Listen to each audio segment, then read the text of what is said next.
Welcome to Season 2020, Episode 9, Killers and Wakers. In this episode, we look at the season calendar and the Wildcards. Manuel identifies the killers and sleepers, and Andra has her first failure on Hot or Not. This is the Pecino Report.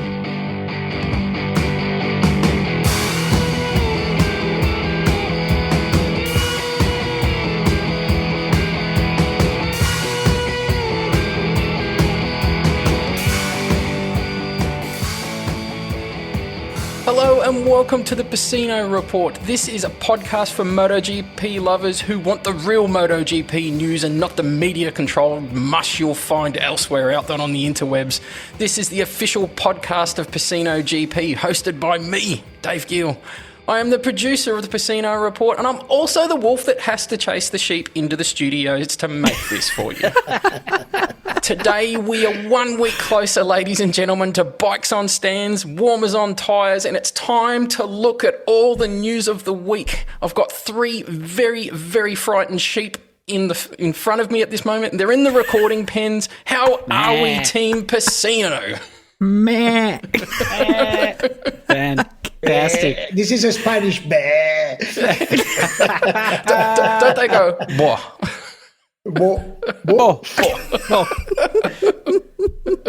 Something wrong with that sheep.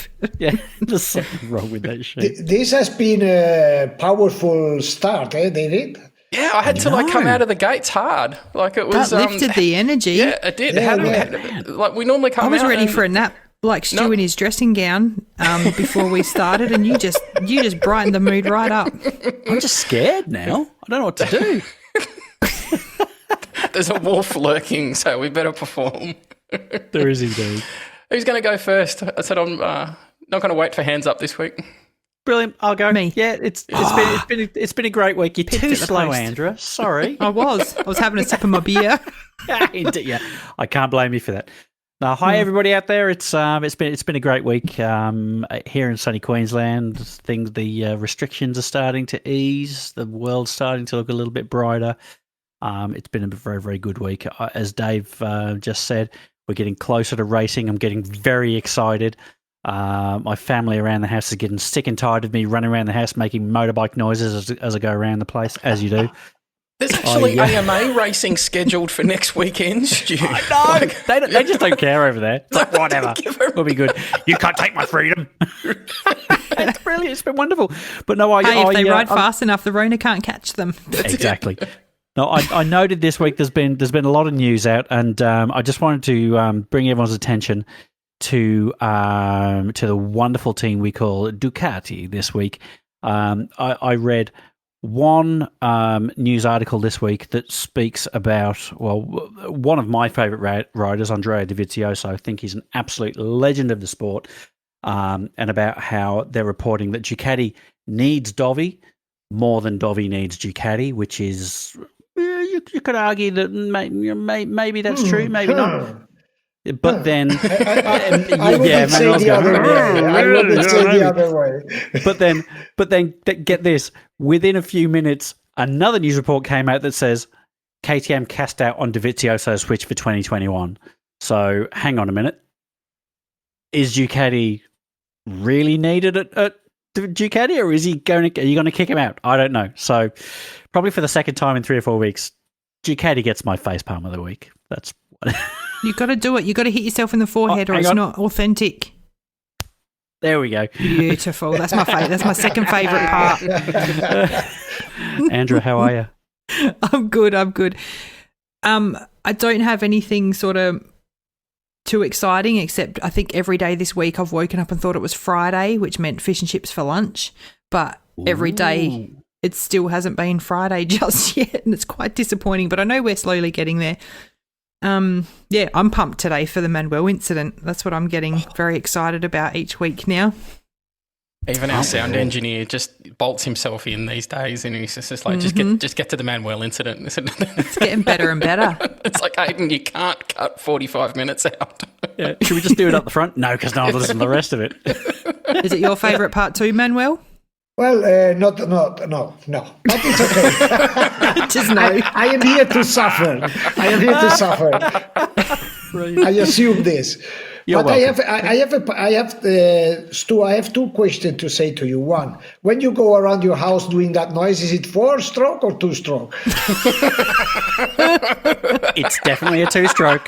2-stroke. Okay. Can we have a demonstration, please? Oh, hang on. Are we talking about the noise or something else?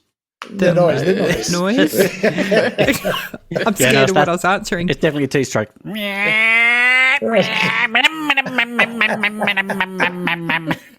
He sounds like the crazy frog. And Stu, regarding what you read about Ducati, I have to tell you, don't believe what the journalists write, They all lie. They are just journalists. do. They are just journalists. You sound like you've got some insight in there. Yeah. But I see that Andra has read the same than you, because tonight she has an orange cap on instead his yellow one. Yes. She's treating Mr. 46. She's secretly channeling an Espargaro brother. I'm bored of the dreams. I'm ready to move on. Yep. Joining the Orange Army. There's a ton of news out there, Manuel. Help us understand what's real and what's fake. Or should we just all believe what's coming out of Ducati at the moment?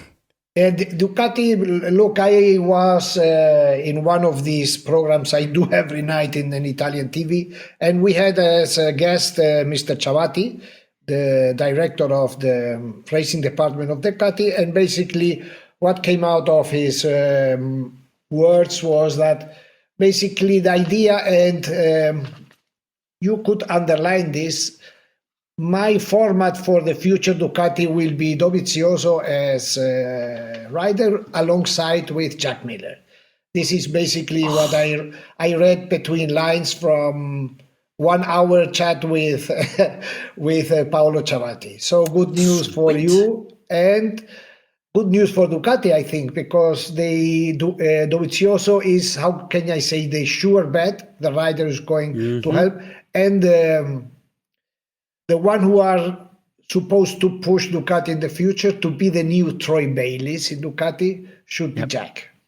That's I think it's a good news. This is excellent news for Remy Gardner as well, because he'll more than certainly get the Pramac ride now. Pramac.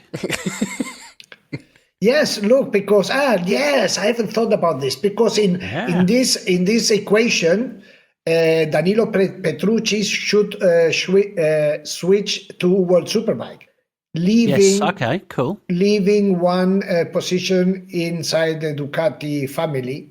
Mm-hmm. So if Sarko does very well, could be him, but if not, Remy could be a very nice fit. So would somebody potentially move over from Avintia to step into the Pramac seat and have a junior rider come into the Avintia team, or do they not have that close an affiliation? No. If I would be Remy, I would never ever go to Avintia team. So he has to point on Pramac. Okay. Pramac is Ducati's junior team. Yes. Why wouldn't someone want to jump at any opportunity though? Or this is something I've never really been able to get my head around. Isn't it better to make a jump into a MotoGP team rather than stay at a lower level? Or is there a hierarchy within the MotoGP that once you're in, you just can't get out? Yeah, the problem is that, look, if you do the jump in a team like Avintia team now, you have a high risk that you get you disappear. Because there the technical condition you just can show, and it appears much more being a very good Moto2 rider than being just the number 22 and 23 in each race in MotoGP. It attracts more the attention. Interesting. The other bit of attention that's being shone on the paddock at the moment is Andra's number one favourite in the paddock at the moment, Mr. Valentino Rossi. He said there are some terms and conditions that needed to be fulfilled before he makes his move over, I hear. Yes, I think that this move will be announced soon, very soon, between probably I would say next week. And the deal is interesting, because the question is, will Valentino move with his whole team as he has done until now to the new Petronas team, okay, will the Petronas team allow Valentino completely destroy what they have built in 1 year and that what has worked very good? So this is an important question, because I spoke with also the director of that team, Johan Stigefeld from Sweden, and he explained me, look, some sentences said to me. One was, we are going to do everything to make Valentino comfortable in our team. Okay? Then he underlined me, told me, look, please underline our team. You understand? Mm-hmm. Because he wants to, he says, on one side, he says, okay, we are obviously the figure of Valentino, although we have been, our start was to be a junior team, a team to build up riders. Obviously, Valentino is not a junior anymore with 41 at this point. So it will change completely the approach of the team after only one season. But he said, look, as Petronas, we cannot avoid the figure and the image of somebody like Valentino. And just remember who is the similar of Petronas in Formula One. Who? We're looking to you. Yes. It's the Mercedes team, which is Lewis Hamilton. Exactly. So they will have Lewis Hamilton and Valentino Rossi. Imagine how powerful this will be for Petronas. That's huge. Huge. Okay. Mm-hmm. One of the statements you said, Manuel, was that does Petronas risk bringing Valentino and him destroying what they've built in the last 12 months? So what does that mean in an actual reality? What would Valentino's arrival do to the Petronas team? What would the physical differences mean? Does he take up 6 parking spots with his trucks? Does he need warm croissants at 15-minute intervals? Does he only has green and yellow M&Ms? That's it. He likes to pat a Persian cat in between qualifying. How is it going to change things? Probably regarding the food, there will be olive oil in the hospitality. Being Italian, instead croissant, I don't think that Valentino is croissant. It's too French. Yeah. It's too French. Probably they will go with Quartararo into the factory team, the croissant maker. They'll take the croissants over, yeah.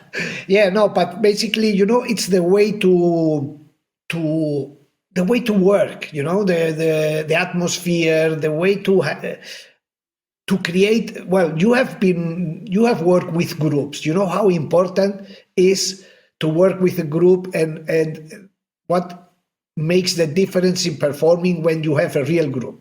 Okay, and to build a group normally takes 2-3 years. There are elements you have to change. You put out another one until you get that. Petronas seems that they got this from the very first moment. So this is so important. And Valentino, if he would arrive with all his crew, they would arrive like, hey, here we are, the ones who have won so many championships. Yeah, so the Petronas team, they've worked really hard to build a team dynamic, which is really based around that whole team, isn't it? But as you say, Rossi is going to come in with an entire new half of that garage, which risks completely blowing up that dynamic and ruining the atmosphere. Look, I haven't got the figures, but I would bet all what I have in my pocket, which is not much, that Valentino will arrive maximum with 2 office people, not more. Wow. And I tell you, look, a reason is very interesting. I was told this yesterday. There is a Aussie mechanic that works with Valentino, Briggs. Briggs. He flies after every race back to Australia on business class. You know how much you are in the air business. I know how much that is. After every race. So the guy from the Petronas team I spoke with yesterday, he told me, look, private team can't afford that. Not even Petronas. It would be, so all these guys, and they will stay probably where they are. We will see this. But this is my feeling. And just on that, some of the news that is coming out as well is that the calendar is actually, if it was possible, it's firming up as we're getting closer to the date. And you said that there was also some news about wildcard entries for the remainder of the year. So this was one that absolutely shocked me. Yeah, the calendar, as Carmelo said in the last interviews, it will come out at the end of May. Now we are doing May 15 in 2 days, I think. Oh, I've got a second tattoo to get now.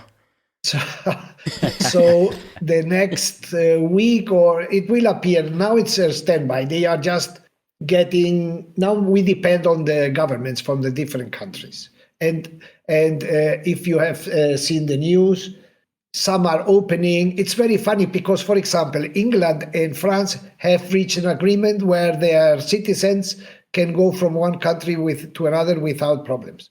It's a travel bubble. Yep.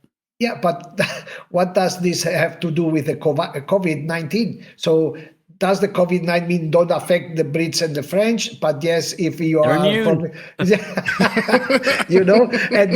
this same agreement got between the French and the Germans. But if you are Italian, it doesn't count. So the COVID seems to select the people by the passport. It's a little bit messy so far. That's incredible. Like, I can only imagine if that level of sort of interconnection in our own part of the world was trying to be run like that. Australians wouldn't put up with that for very long. Yeah, I think the Europeans are far more accepting of that level of bureaucracy. Yeah. Although we're starting to hear similar things down here, Dave. They're looking at a travel bubble between Australia and New Zealand. Yeah. And there's also talk of one between Western Australia and South Australia as well. So the complications that this COVID has brought about as we come out of it is absolutely unprecedented. And regarding the wildcards, you mentioned that it's very interesting because finally the championship responsible decided that there will be no wildcards this season in 2020. So this means what? This means that Jorge Lorenzo is not going to race as he expected and as all us expected to see. And in my opinion, this completely cuts his options to be hired by a team for the next season completely. Yeah, no cameos from 99. How do the wild cards work? Like, can you? Because I've got no idea how. Yeah, look, the wild cards are basically it's a figure linked to the factories. Okay, so if I am not wrong, the factories are allowed to put on the grid 4 times a wild card. A wild card is basically a test rider. Okay. Because why? Because it's very different to test a bike alone on a circuit than to do it in race condition. So normally it's the ultimate step, try things in the race condition. This is the reason 1. And the reason 2 is to give some incentivo. How do you say it in English? Incentive. Some incentive to the test rider. Being a test rider is very boring. So are those riders competitive? Can they go on there and actually be up there, or it's more? Some that are competitive, but look, Andra, if you imagine a test rider is used to ride by himself alone in a circuit. Yeah. So when you speak with the test riders, what for them is shocking is to be surrounded by the riders at the start. Suddenly they arrived in the different atmosphere. Yeah, they arrived in the first corner. They arrived in the first corner and they are surrounded by a lot of people. What's the hurry? Jesus Christ, where did you come from? So what's the difference between, I mean, we see, especially in Australia and the US, we see a lot of local wildcards. So is there a difference? Are they not factory wildcards? Is that like a regional locational wildcard? Or is that something that the factory sponsors for those locations? Stu, I think that the local wildcards, if they happen, it's in Moto2 and Moto3, never in MotoGP. Okay. Because at the end, the local, or he hires a bike, or he has his own bike. He uses the bike he uses in the national championship to race. But there is no MotoGP category, only in MotoGP, right, in the Grand Prix. Cool. Let me offend the entire country, both Northern and Southern Ireland, with this next question. How did Jonathan Ray get a ride? I thought that was under a wild card. In MotoGP? Yeah, a MotoGP. No, he was substituting. He was he was or Casey or Pedrosa, one of them. Because of an injury or something. Yeah, exactly. All right. So send all your hate mail to Stu McGraw at yahoo.com. He was a step rider, not a wildcard. Gotcha. He's a fill-in, a ring-in. It still didn't speed him up any, though. They turned the power down. It was still too much for him. Thank you, Manuel, for that. As I said, sometimes it gets a little bit overwhelming out there, putting the news that's out there into context and being able to wade through it and understand it properly. What I wanted to progress on to next was something that we've been talking to behind the scenes of the Pecino report. And Jonathan Ray's actually probably a good segue for this. It was something that Manuel and I have been chewing over for a good while now. It was... I call it came off the back of an interview that we did with Remy at the start of this week, and I'd encourage you to go out. I'll put it in show notes. It was one of the final comments that Remy brought up in that interview about a top-class champion will have the ability at the final corner to kick over his grandmother. I think that was his exact term. Yeah, and he even went on to qualify it. He goes, that rider will have the ability to kick over his grandmother and then stomp on her. Yep. And I thought it wasn't a throwaway comment. And for me, it was actually the comment of the interview. It was looking back on that interview. I don't think Remy has had an interview like that before, and I think he'll be well and truly back. But it was something that Manuel and I spoke about for a good amount of time after that, about who within the paddock realistically possesses that killer instinct, and how does that affect their championship capabilities. Manuel, you had, as I would expect from you, you had a different perspective on that just layered another another layer on top of that. It was more complex than a killer instinct. You believe it's potentially related to something else? Well, I have been thinking about this, Dave, and I have to say that there are two different things. One is the killer instinct that you mean, and another thing is the natural selection that selects a good rider from a champion. Yeah. Right? So you can't learn it. It's obviously it's not something someone can learn. You exactly, either got it or you don't. I think this is a character, character trait. Exactly. This is something that comes with the personality, in my opinion. And look, I put you some examples. For me, the process is very clear. Look, all the riders, all of them, from the first to the last, when they arrived at the championship, they all think that they are going to be world champion, with this obviously motivation. And they wouldn't be there if they didn't. Yeah. And when they arrive, they are 18, 19, they think that the world is theirs, right? Then comes the natural selection that makes separate the racers from the good ones. Mm-hmm. Yep. And then there is another step. The next step is to separate the good riders from the champions. Yep. In my opinion, and what I have seen, the difference, what exactly the moment where this happens, where the good riders get separate from the champions, is after what I called the big crash. Yeah. Okay, look, racing is related. We know that motorcycle racing, the crashes are a part of it. Only a matter of time, they all have them. But they all, at a certain time, they have the big crash. The one who shakes the tree and makes the scene. Opa! Mm-hmm. Yeah. Hang on. What is going on? Okay? Or they realize suddenly, bang, look, we have a lot of examples. We have the example, remember Mick Doohan when he broke his leg. Yes, yep. Yeah, absolutely. We had, look, I wrote it here down. We had Marc Marquez when in 2011, he hit his head in Malaysia and started to see double for a lot of months. We have seen this with Casey crashed so many times. Lorenzo crashed and hit his head. The other day, look, I laugh, but because everything ran out well, no? But I know that Lorenzo, when he crashed and hit his head in Barcelona, he was awake, but he was saying, where am I? Why I'm dressed like this? Why, Oh my God. Am I a racer? You know, but this for days. 4 days, he didn't know what he was. So, and why I'm here, and who are you? And I am a racer, and do I ride a motorcycle?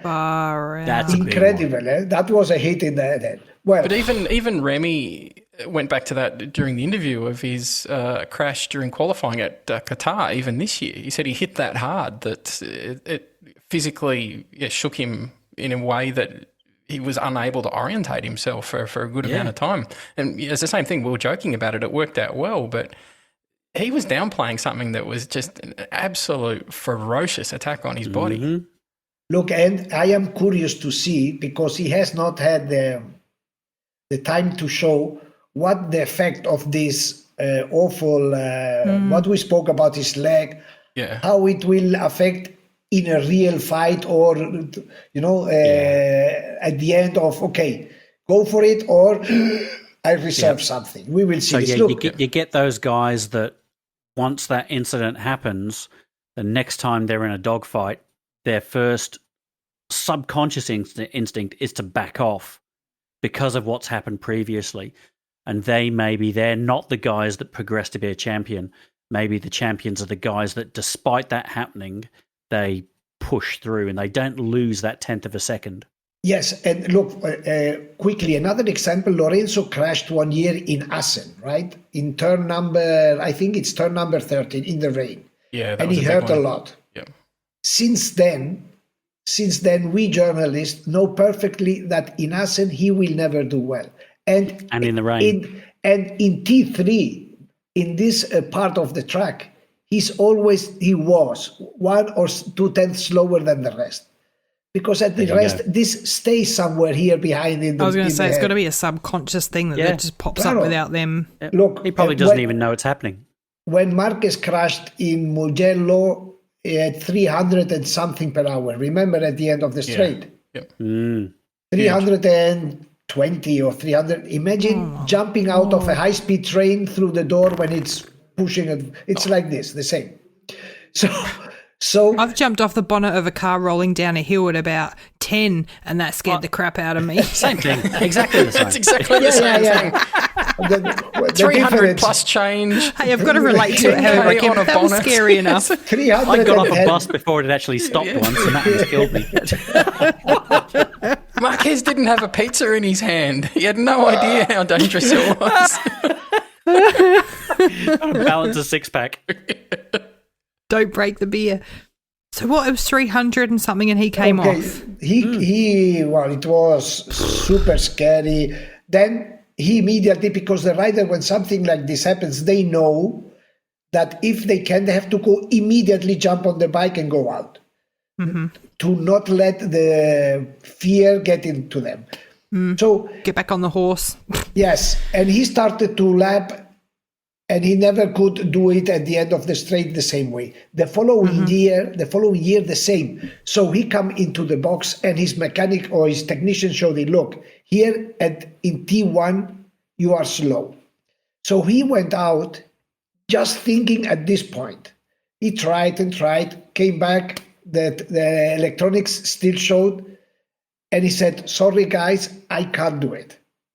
My brain, so my wrist. That's all I've got. Yeah, my wrist doesn't allow, it doesn't receive what the brain tells them. Yeah. It stays there. And just another example that for me was terrible. Look, there is a guy called Carlos Checa, okay? Carlos Checa, who was later a Superbike world champion. In 1998, he crashed at Donington Park. He crashed and stood up, and it seems that he was okay, but then he had internal problems, and he almost died. At a certain point, he lost the sight from one eye. It was terrible. He told me in Qatar, where I met him in the last Grand Prix, that it took 2 years for him to forget this every time he got on the bike. 2 years. And he probably didn't completely forget it either anyway, surely. And it took 13 years, for him to win his first race in Donington Park. Jeez. After that crash. So in one normal race, because still I haven't seen one live, how many falls are there in one race? The falls is not the point. There are crashes. Marquez crashes 25 times. It's the big crash, the one who scares. And everyone, I guess, holds their breath and just goes. and from that point on, there are some like Carlos Checa, like Pedrosa, who will say, "Okay, here is the limit. I am not ready. I simply don't want to go over this." The one who managed to do this are the champions. Yep, Mick definitely separates them. Wow. Marquez, Lorenzo, these are the guys who get there. So just to come off on a side rail very, very quickly, where would you consider the top 3, for example, corners that would hold the most power, negative power, over the MotoGP paddock? Because the one that immediately jumps out for me is turn 1 at Phillip Island. Exactly. I was going to say the same one. I was going to say Phillip Island. This would be the number one. Yeah, yes. that's got Zarco. That's Did you got say it's the first Crutchlow. turn? Yeah. Yep, turn 1. That's why I can't play that stupid Xbox game.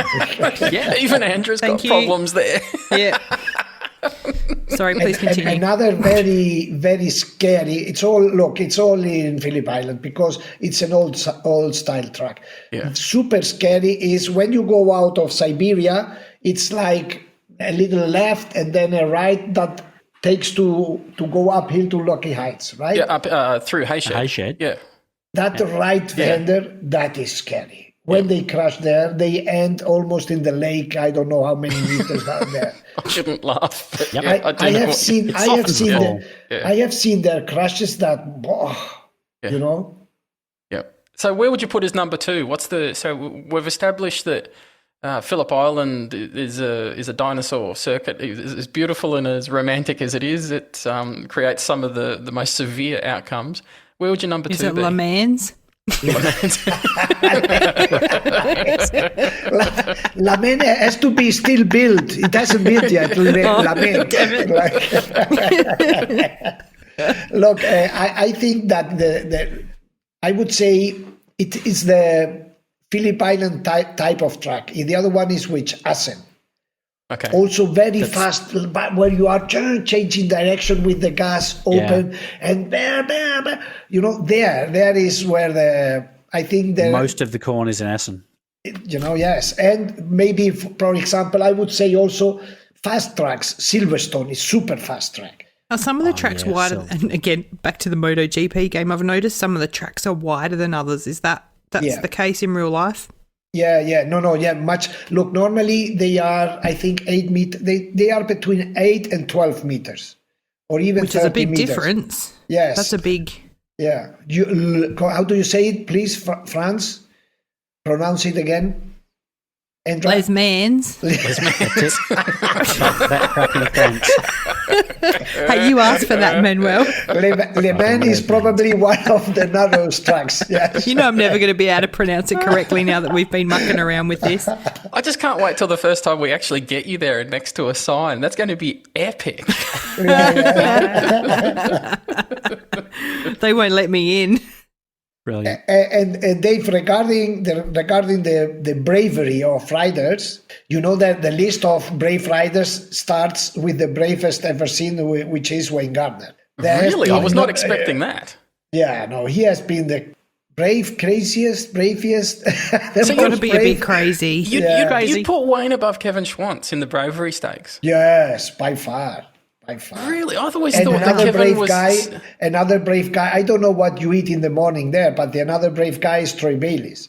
Oh, I don't Again, exactly. just another maniac. They're just both insane. That's why. Yeah. So I don't know what you eat. Maybe it's the kangaroo meat or something like this. But you produce fresh air. a lot of brave riders. Very brave. Yes. I'm happy. I'm But then happy on the to other be hand, you've talked got Troy down Corsa. on this, but yeah, the other Troy, the other white meat. So the likes of the Kevin Schwantzes that always had that that label of one crayon short of a pack. It was totally unfounded, but people sometimes it was the only way that they could label some of Kevin's racing. Yeah, no, Kevin. He yes. was loose. Yes, Kevin, but yeah, he was brave, but he was not one of the bravest. Okay, he was. So Is brave the right word? Yes, because you have to have a pair of Kahunas. Cojones. Very good. Did I say that wrong as well? You pronounce that much better than Les Mans. But even like what you're saying before, I'm sitting here thinking of, because we've spoken a lot about the family support and having the people around them that help to push them and keep them up there. If they have a serious crash, there's got to be that person in their life that will say to them, is this really worth it? Are you willing to risk your life for this?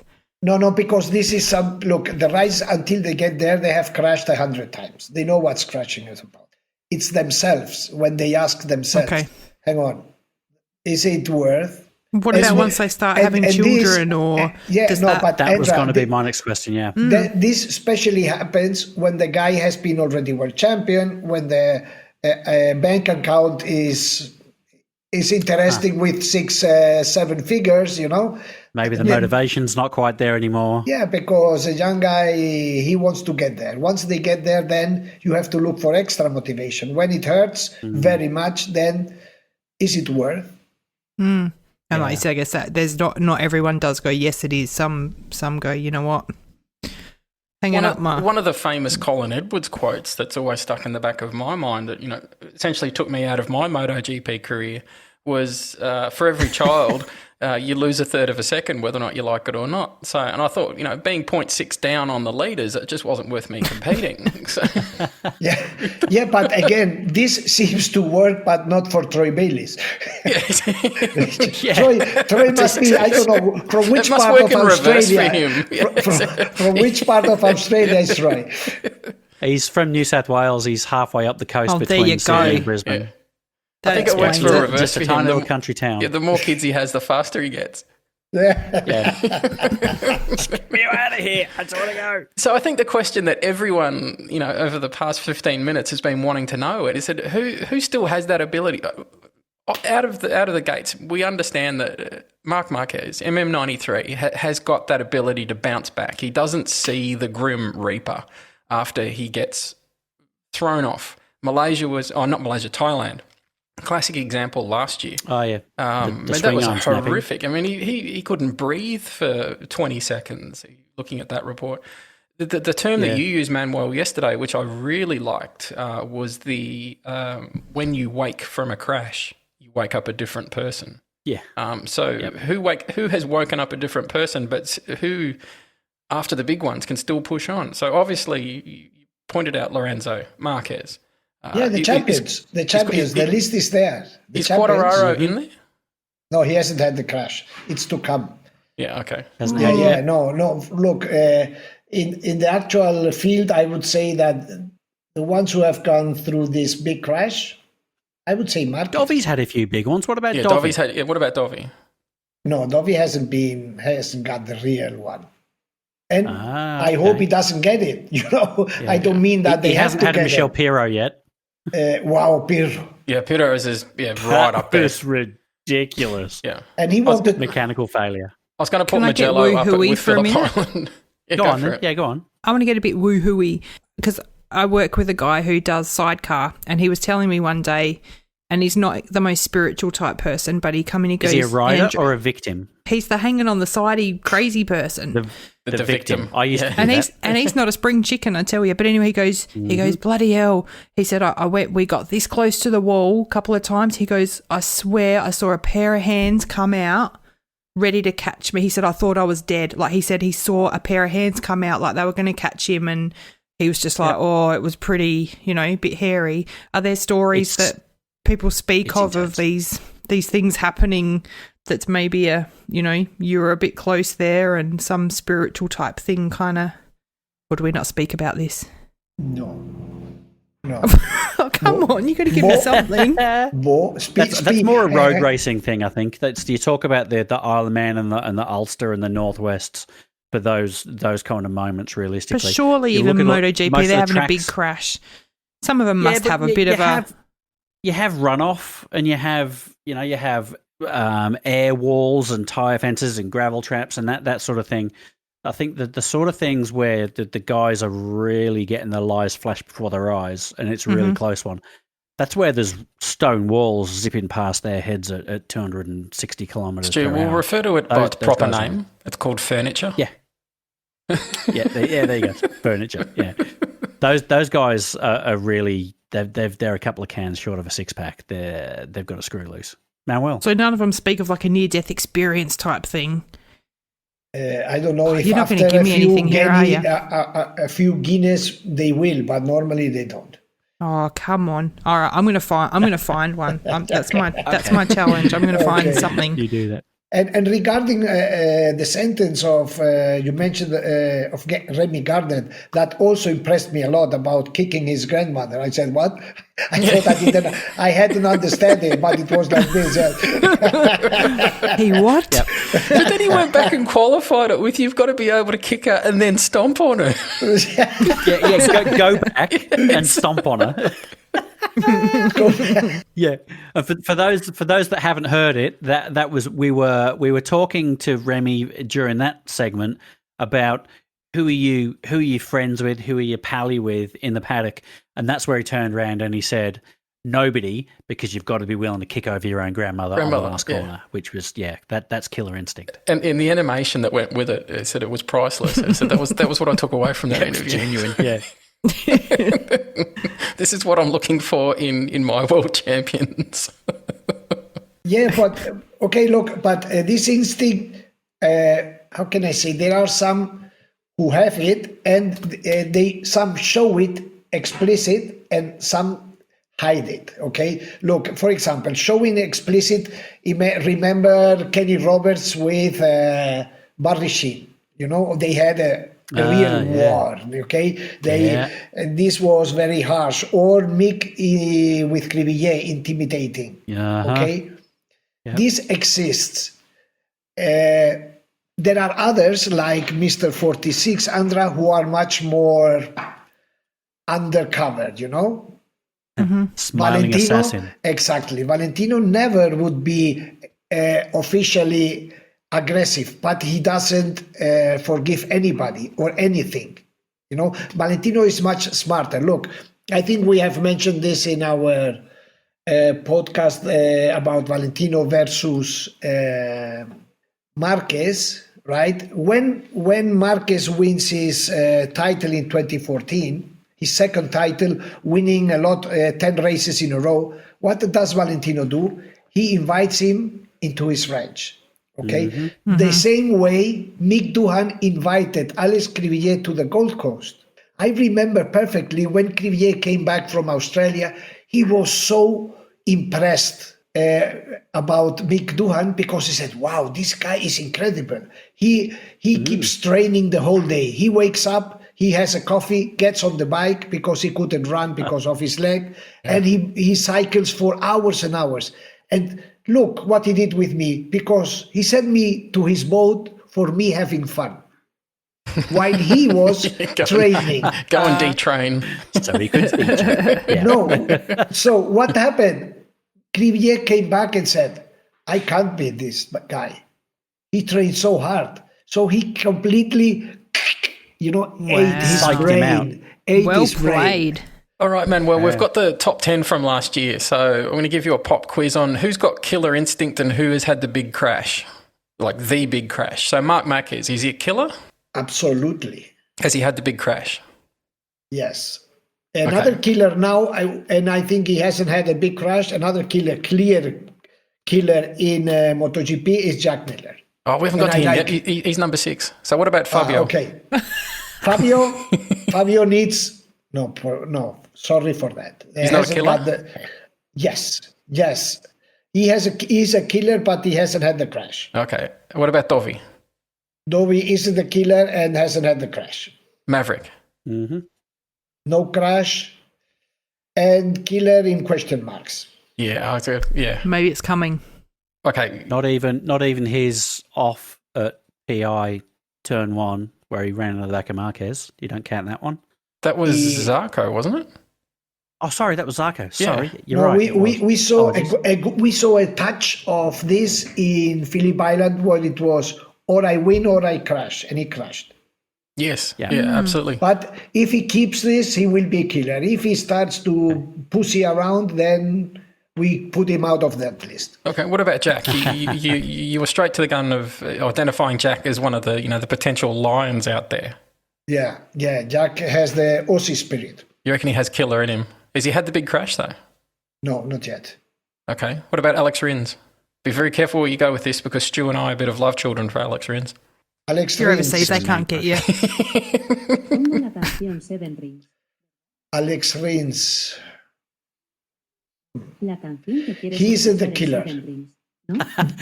He's not? You've got Alexa there, haven't you? Yes. I was just going to say, what is that for? Alexa is starting to, I don't know what word we said that she started to Every work time we it said off. Alex Rins.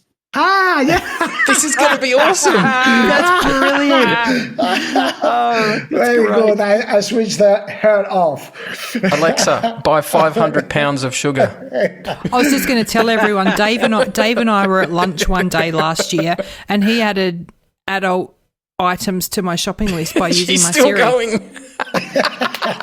That's right. He's done it to me as well. I went to go and look in a shopping list 2 days ago when I was out with my son. When I actually did quoted a shopping list to Alexa. I was out in the shops and we got 3/4 of the way down, and my son went, "Dad, why'd you have big black dildo in your shopping list?" It was there from when we were in Phillip Island. David. You know he's just adding him to our shopping list so we can all buy him for him and give him to him for Christmas. Sorry, Manuel, we deviated off Mr. Rins.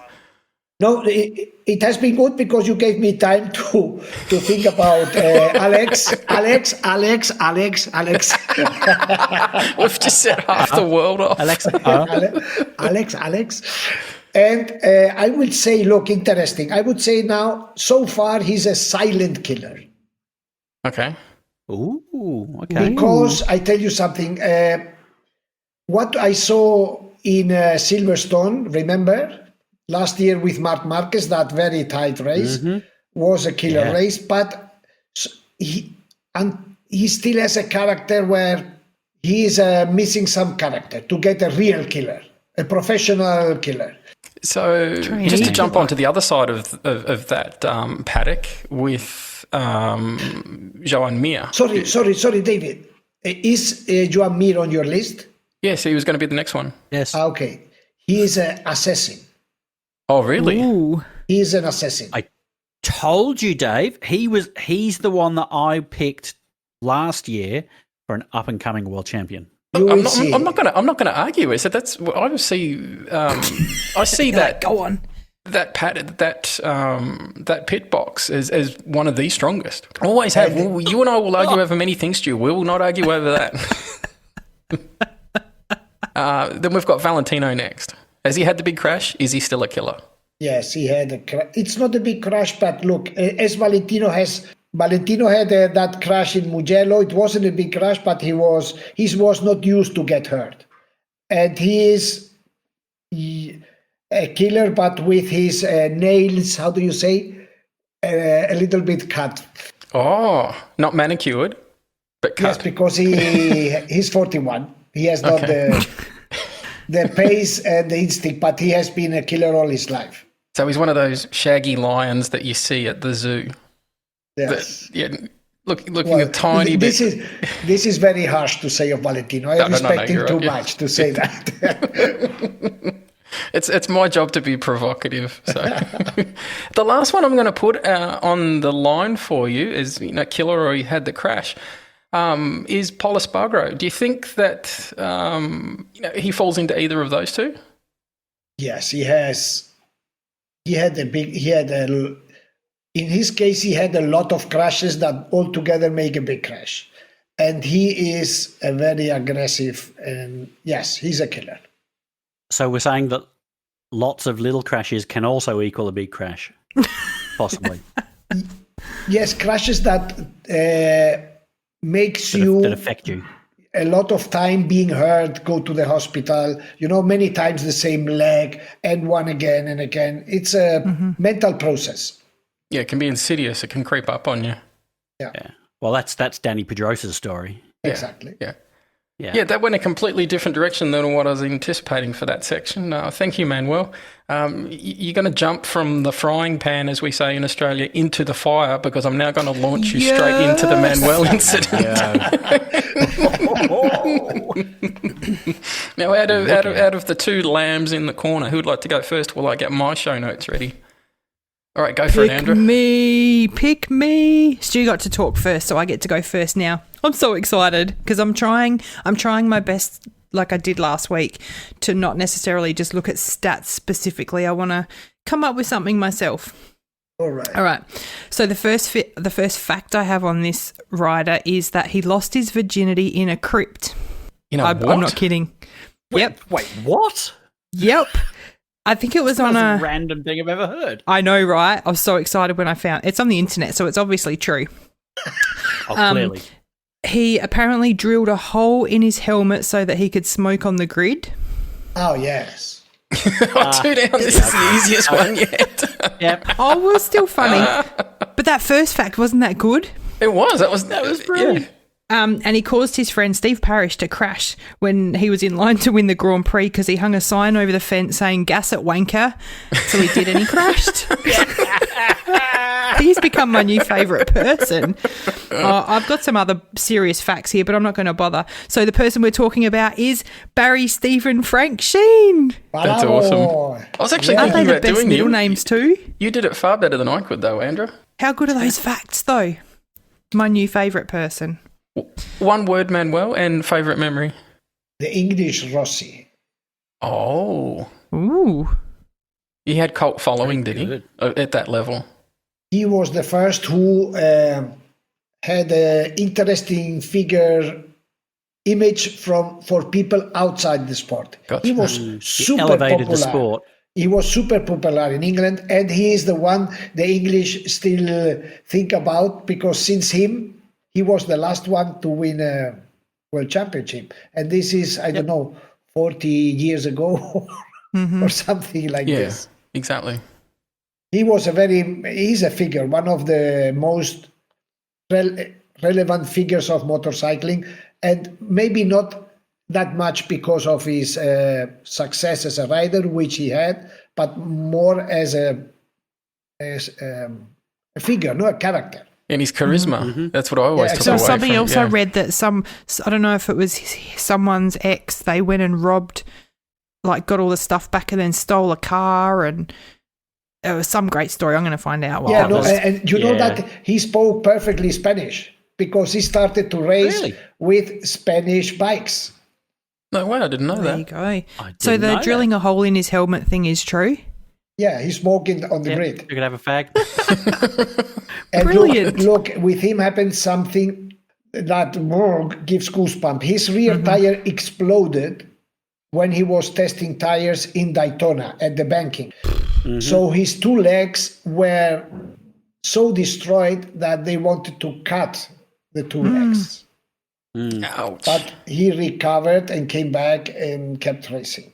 But this crash must have been something. Yeah, there's no airbags in. That's 70s. okay. That's brave. Yeah, Exactly right. Yeah, that's bravery for him. Exactly. Yeah. Thanks, Andrew. Or insanity. Again, very As I close. said, I was going to choose to do Barry, but you've done him.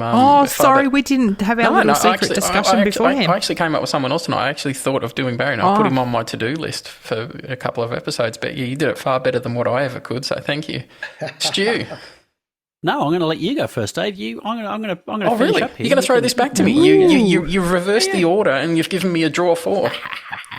All right, Manuel. It's that wild card. Strap in for this one because this one's actually a journalist. Manuel Pecino. Oh, look at his face. So this journalist's life first started when he saw scrambling in black and white in the UK in the 60s. He graduated as within the technical press, and 6 years after that, he persuaded someone to give him a job on a motorcycle magazine. That was in 1980, and he's been a motorcycle journalist ever since. He, in the 1980s, was running a major magazine that was invited into Eurosport studios, and he saw a Grand Prix being broadcast. The regular commentator was stranded at another event, so the producer gave this journalist the microphone. From that moment on, he has mixed MotoGP, or back then, Motorcycle Championship, with his riding, and the two have been inseparable. He worked in the 90s with Sky Sports and started the official telecast of motorcycle GPs. It was the same. He's called every Valentino Rossi race up until 2017. And even though he's gone on record, as he continues to speak to this day, that he loves commentating, but riding has always been his number one passion. Away from the books, this journalist is a MotoGP correspondent for an American website called Superbike Planet and a columnist for a Japanese magazine called Riders Club. And I'm hoping that's one that you write for, Manuel. No, it isn't. Isn't it? It's one of the rivals. So we shouldn't have brought it up on this. There is place only for one. Yeah, exactly right. So he's in... We can edit that out. His features appear in many motorcycle magazines worldwide.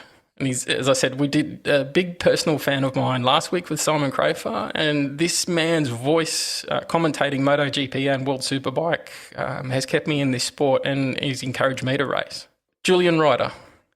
Julian Ryder. Yeah. Julian Ryder. That's it. So, ladies and gentlemen, I'll put some footage up. These two voices with Keith Ewan and Julian Ryder are some of the most dynamic commentary you will ever hear being spoken in English to commentating any sport. The energy and the pure passion that Julian puts into his commentary is just infectious, just infectious. Is he as good as a Pecino report? Was he a rider? No, not at all. I don't think he's ever been a rider. But he's been a journalist through and through since he started in the 60s, though. So I thought I'd turn it on ahead and ask you a question about one of your fellow journalists. Well, I obviously I have met him in a lot of races in the press room. The relationship has been correct, nothing special. But I know that he has a big prestigious. He's prestigious, yeah. Yes, among the English journalists and the English fans. This is basically what I can say about him. Not more. I'm sorry. No, that's okay. No, it was just I knew you would have crossed paths with him, and okay, for some of our fans who follow both English commentary and Spanish commentary, who would be one of the most prestigious in the Spanish commentary for Telefonica and people like that? Who were the number one commentators for Spanish TV? May I say me? You may. I'll vote for you. I've never heard you commentate, actually, man. Well, I'd pay money to It may be true or not, but you can say for 5 years. I did it for 5 years. Yeah, I was on the Spanish TV for 5 years until they need to find some footage of that. I apologise, man. Well, I didn't realise that was in your CV, and you forwarded me your CV a fair bit. You know that they fired me because. Can I tell you the story why they fired me? Go for it. Please do. Laguna Seca. Oh, wow. We were on the TV where myself, Angel Nieto, 13 times world champion, Yeah. and Sito Pons, twice world champion. Okay, Wow. so before of each Grand Prix, they did a presentation lap on Thursdays to explain how the circuit and the different corners. Okay, at that time in Spain, the helmet was starting to be compulsory. Okay. What do you mean compulsory helmet? You mean people didn't have to wear a helmet? No, for many years. I have ridden from Spain to Italy without a helmet. I was waiting for you to pick up on that, Andra. I was kind of like just in a little place and was like, excuse me, what? From Italy to Spain, I around 2,000 Ks on my Moto Guzzi without helmet, just with glasses. And we had this conversation with Remy about speeding and Speeding how tickets, people go yeah. a bit faster because you don't get tickets until you're so far over. Oh, sounds completely safe. Okay, please continue. Welcome to the rest of the world. Hang on. Andra, you know that in United States, there are some states where the helmet is not mandatory. Yeah. Just the sunglasses. And this is still today. I can't even say anything. I'm just... You want to know the reason? The reason in the American way of thinking is very normal, because as you don't have any public health in the States, if you want to kill yourself, it's your problem. I don't care. Yep. But you have to wear glasses, because if you get anything in your eyes, you can crash against somebody. Okay. Oh, This that is sounds reasonable. The Trump way of thinking. Let's see. And drink dead old because it'll fix the Ronas. Yep. Well, And every president before. what happened that day? That day, these two were they were the ones who were trying to introduce the circuit to the TV viewers, and they were told to put on the helmet. And they say, no. Sito Pons basically said, no. I don't put, because if we put the helmet, they won't see our faces. So they did it riding a motorcycle without the helmet. At that time, I was editor of the most sold magazine in Spain. And my editorial was big headlines: 50 world titles without helmet.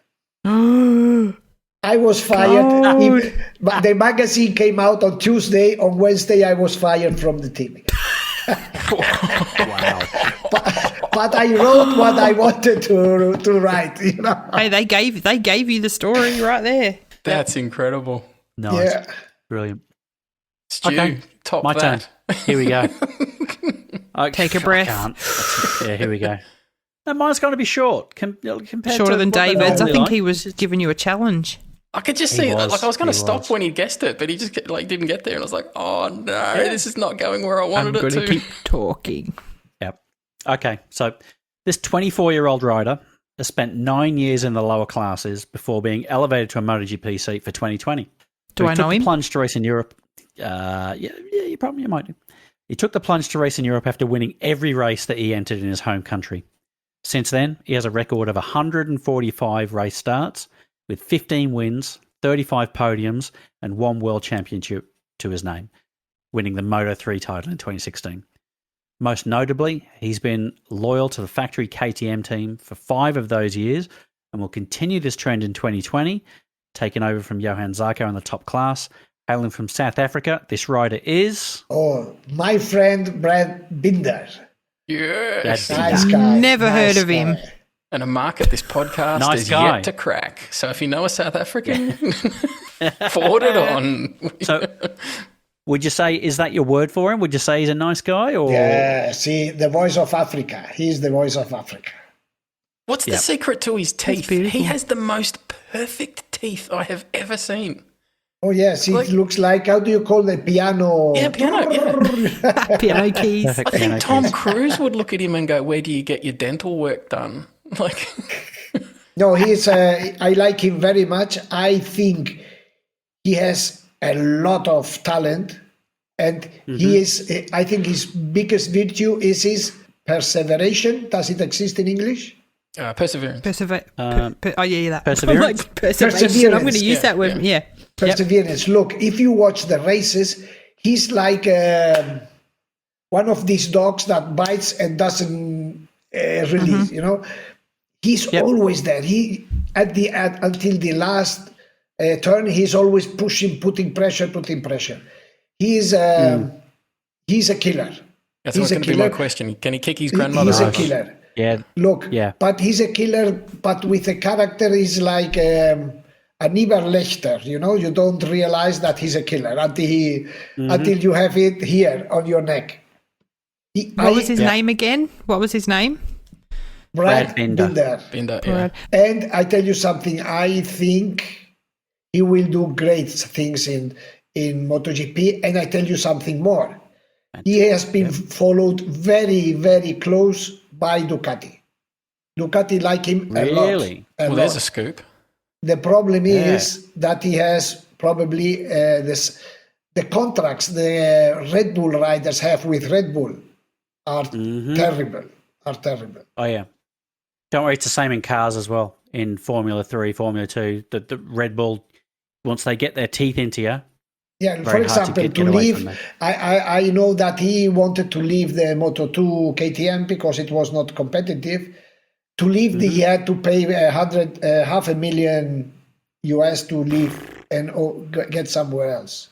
Of course, everyone's got. And I can imagine that when I was looking into some of his history for this, I noted that every year he's been in the paddock, he's improved. Like his first full year, Moto3, 21st. Next year, 13th. Next year, 11th. Then 6th. Then he won it. Went to Moto2. He was 8th. Then he was 3rd. Then he was 2nd. He's always improved every single year. Yeah. And it seems like he's been rewarded for that. And I tell you something that I like. I know because his brother is also racing the championship, Darren. Yep. And I know both pretty good, and his family. You know, he's one of these. His mother travels around with him, not his father, his mother, or at least used to. And she was always in the back, controlling that his kids didn't get off the line. You know, it's really a mother educating. She doesn't want to know about racing, just their kids to stay in the line. So cool. Really family people. And I like this a lot. Fantastic. Yeah. And obviously shows with his personality. Yeah. And that ties back into some of the traits that we have seen of the championship winners. And it's that connection back to family and how essential that is to be competitive at that level. And he has turned into a very popular sportsman in South Africa, of course. Yeah. It's the teeth. You just they dazzle you. You can't take your eyes off them. Yeah. They are. I just quickly did a Google. They're pretty impressive. So much perfection. Yeah. I just their previous favourite sportsman's doing a couple of years in jail for shooting his wife, isn't he? Can I just say I enjoy joking around with Manuel and putting pressure on him for this segment, but I just have to say that I'm really enjoying learning it. Like even then I had no idea, I haven't heard of him, but it's so nice to get that insight and hear about them so I can start looking them up and get. Have you looked him up, Andra? From your perspective, I did does he get the hot or not? Oh yeah. Is he a 1 or a 0? Yeah. Oh, nothing funny happened to me, but he has beautiful teeth. It's a knot. It's a knot. Don't be shy. I can't say that. I can't. Brad, you're a lovely guy. You're a killer. You're going to be a champion. But you're not going to get a date with Andra. I didn't say he was ugly. I just didn't get any funny feelings anywhere. Ladies and gentlemen. Ladies and gentlemen, we're going to wrap that up right there. So thank you so much. As I said, ladies and gentlemen, thank you so much for listening. We love putting these together for you. My co-hosts with Stu, with Andra, and most of all, the man whose name is bolted to the side of this podcast, Mr. Manuel Pecino himself. Thank you so much. If you're liking what you're hearing at the moment, head over. If you're listening to this on the Apple Podcast ecosystem, you can go over there and leave us a 5-star review. I've enabled comments on our own website now at Fireside. So if you want to drop in and correct us where we need correcting, or would like to open a broadside in conversation against Manuel's. Just trash on us. Just dump some trash on us. It's what we're here for. We need Julian and Andrew to jump on there and get it started, I think. Exactly right. Tell your friends. We're available on all the podcast platforms. Instagram, Andra's there, Stu's there. You can even send us this thing called Crazy Email. It's the Pecino report at pecinogp.com. Manuel, your website, is it up and running yet? Every time I talk to you, it's 2 to 3 days. 2 minutes. Yeah, Turkish. well, it's still 2 or 3 days. Only 20 days have passed since the first time. It was 2 minit, 5 minutes ago. It's arriving. But if people want to get hold of you, where can they get hold of you? Well, pecinogp.com is the house where I put on everything what goes through my mind, and we have also this podcast can be found there, the YouTube channel. So everything is on pecinogp.com. I invite everyone to have a look at, and if you want to learn Spanish, it's also in Spanish. The Spanish sheep can go and hide there. So, ladies and gentlemen, this wolf is going to bid you farewell. We'll see you on the next one. Thank you so much. We love putting these together for you. Have a good evening. Thanks, guys. Thanks very much. Bye. Adios.